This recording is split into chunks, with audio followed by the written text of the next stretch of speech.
Fala meus amigos, tudo na paz? Meu nome é Herbert e eu estou aqui hoje para mais uma aula de filosofia.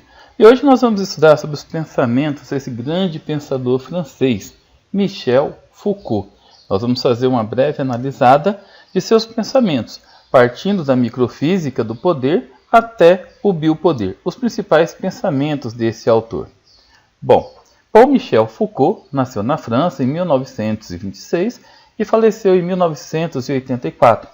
Ele foi influenciado pelos estudos linguísticos de Ferdinand de Saussure, um grande linguista, pelos trabalhos de Friedrich Nietzsche, Martin Heidegger, Sigmund Freud e Karl Marx. Ele gostava muito de ser chamado de o arqueólogo do saber, um carinhoso apelido que os grandes pensadores da época contemporânea, lhe deram. Ele foi um severo crítico da tradição moderna, pretendendo fundar um conhecimento calcado em reflexões sobre a ética e a política, à luz de estudos históricos. Admitia que seu trabalho estava mais ligado à história da cultura do que à própria filosofia tradicional. Bom, os homens, a objetivação, a subjetivação e o poder. Foucault tinha um especial interesse pela investigação histórico-filosófica acerca da objetivação dos indivíduos no Ocidente. Como principal foco de seus estudos, dividiu em 3 modos de objetivação do ser humano. Vamos entender um pouquinho cada um desses 3 modos. O primeiro modo de objetivação, também conhecido como a arqueologia do saber, diz respeito à pesquisa humana que tenta atingir o patamar de ciência, como é o caso da filosofia e também o caso da filosofia linguística, na construção de um discurso sobre a verdade, a busca incessante pela verdade dentro do contexto linguístico da filosofia. O segundo modo de objetivação, ele chamou de genealogia do poder. Esse segundo modo concerne as chamadas práticas divisórias no interior da sociedade, que, baseadas no discurso de verdade, visam estabelecer, por exemplo, o que é normal e o que é anormal. E, por fim, o terceiro modo de objetivação, aquela que ele denominou de analítica interpretativa da ética. Este está relacionado ao indivíduo como sujeito, mais precisamente, como se reconhecem como sujeitos de desejos e atuam, assumem comportamentos sob a linha de forças constituídas na sociedade. Os 3 domínios se articulam na definição da vida. O primeiro corresponde ao saber, o segundo ao poder e o terceiro à posição do próprio indivíduo e seus objetivos sociais.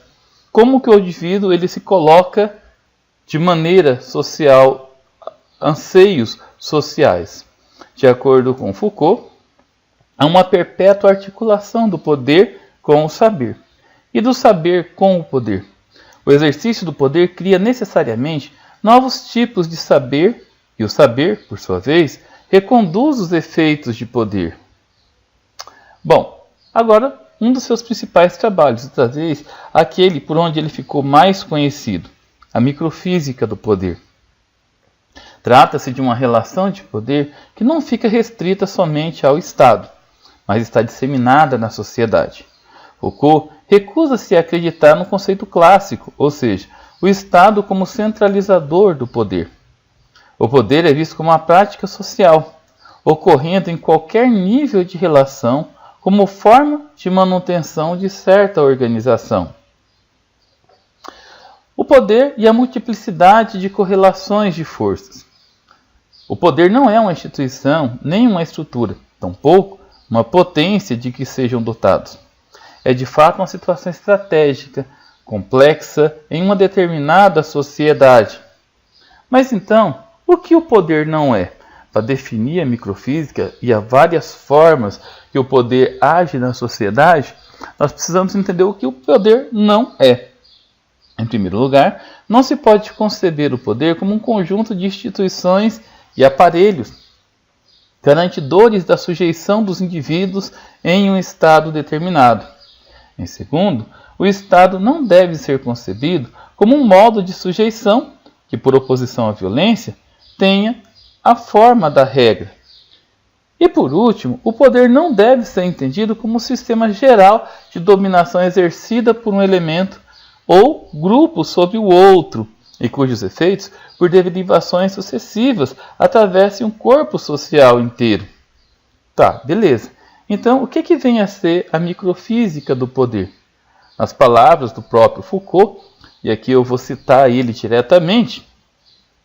Ora, o estudo dessa microfísica supõe que o poder nela exercido não seja concebido como uma propriedade, mas como uma estratégia, que seus efeitos de dominação não sejam atribuídos a uma apropriação, mas a disposições, a manobras, a táticas, a técnicas, a funcionamentos que se desvende nele.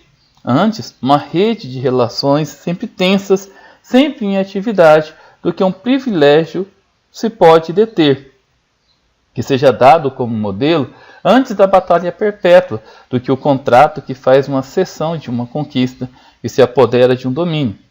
Temos, em suma, que esse poder se exerce mais do que se possui, que não é privilégio adquirido ou conservado da classe dominante, mas o efeito de conjunto de suas posições estratégicas, efeito manifestado às vezes reconduzido pela posição dos que são dominados. Essa citação está no livro Vigiar e Punir. Nesse sentido, Foucault tece uma grande crítica aos pensamentos de Karl Marx. Para Karl Marx, a noção de poder somente pode ser exercida pelo Estado. O Estado é o centralizador, é ele quem exerce o poder. O Estado é apenas uma das pontas, segundo Foucault, talvez a mais visível, onde se exerce o poder. Mas a sua constituição é uma derivação das relações dos micropoderes que instituem a sociedade. Existem várias fontes onde os poderes são exercidos. O Estado é apenas uma delas. Existe ainda o caráter jurídico ou legal do poder. Para Foucault, a lei tem uma tripla função. Primeiro, que é conceber o poder como algo homogêneo. Segundo, instituir a ordem por negação, por censura, não deves. Terceiro, constituir o poder como um ato de fala, como uma interdição. O que escapa disso e que deve ser compreendido é que o poder se institui por consentimento, por obediência, e não apenas por imposição do Estado ou por imposição jurídica. Vamos agora entender um pouquinho sobre a questão da biopolítica, do biopoder, essa transição da microfísica do poder até o biopoder. O disciplinamento dos corpos. Foucault percebeu, ao apreciar a microfísica do poder, a disciplinarização dos corpos. Afinal, toda estratégia de organização social somente é possível através dos corpos. Essa estratégia ficou conhecida como micropoder. Então, vamos entender um pouquinho o que é o biopoder. Se os micropoderes disciplinavam os corpos individuais, o Estado passaria a realizar políticas de disciplinamento do corpo social como um todo, nascendo assim o biopoder. Por isso que muitas pessoas, principalmente os militares, gostam muito do sistema hierarquia e disciplina, pois a disciplina nasce junto com o biopoder. Mas como o Estado faria isso? Por meio de discursos sobre a verdade, fundamentados na ciência e na racionalidade operante. Assim, em nome da vida e da sua preservação, instituiriam-se políticas de eliminação e erradicação de ameaças a esta ou aquela sociedade. O discurso em defesa da vida, a manipulação dos corpos, isso tudo, aceito como verdade, ceifou milhões de pessoas ou excluiu milhões de pessoas da vida social. Um grande exemplo e triste exemplo é o próprio nazismo. Bom, o exemplo notório de biopoder, ele encontra-se na experiência do extermínio em massa de judeus nos campos de concentração nazista. O discurso de limpeza racial, de defesa do espaço vital da raça ariana, impunha a eliminação dos judeus considerados inferiores. São quase 6 milhões de judeus durante a Segunda Guerra Mundial, durante aquele período conhecido como Holocausto. Aqui o exemplo de Austin. essa imagem, né, do dia 27 de janeiro de 1945. Auschwitz foi o maior e mais terrível campo de extermínio do regime de Hitler. Nas suas câmaras de gás e crematórios foram mortas pelo menos 1 milhão de pessoas. No auge do Holocausto, em 1944, eram assassinadas 6.000 pessoas por dia. Auschwitz tornou-se sinônimo do genocídio de judeus e tantos outros grupos perseguidos pelos nazis. Bom, mas não foi apenas o nazismo. O stalinismo também foi um regime opressor, tirano, de limpeza étnica. Stalin matou e perseguiu milhões de pessoas que não concordavam com o regime soviético ou que eram contra o seu governo. É considerado por muitos estudiosos como o maior genocida da história.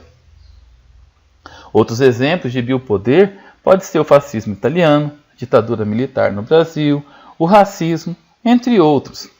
Para Foucault, as experiências totalitárias do século XX eram as formas mais acabadas do biopoder. Afinal, violências foram praticadas em nome de discursos sob a verdade contra populações e a guerra se tornou a forma de afirmação da vida em uma escala nunca antes vista. O nazismo, o fascismo, o stalinismo seriam as formas mais visíveis do biopoder, ou seja, as pessoas estavam matando para sobreviver. Assim, o Estado fazia o povo acreditar que tirar a vida de outras pessoas era importante para a manutenção daquela sociedade. E como que a população aderia a tudo isso? O mais importante do biopoder é que se faz num contexto de adesão do povo, de adesão da sociedade, da população, pois há uma articulação entre o poder, principalmente o poder vindo do Estado, e o saber. O discurso do saber confere força à ação do extermínio. Afinal, ninguém questionará ações que são para a salvação, que são para a preservação da vida. O racismo, nesse sentido, foi a maior expressão de violência do biopoder entre os séculos XIX e XX.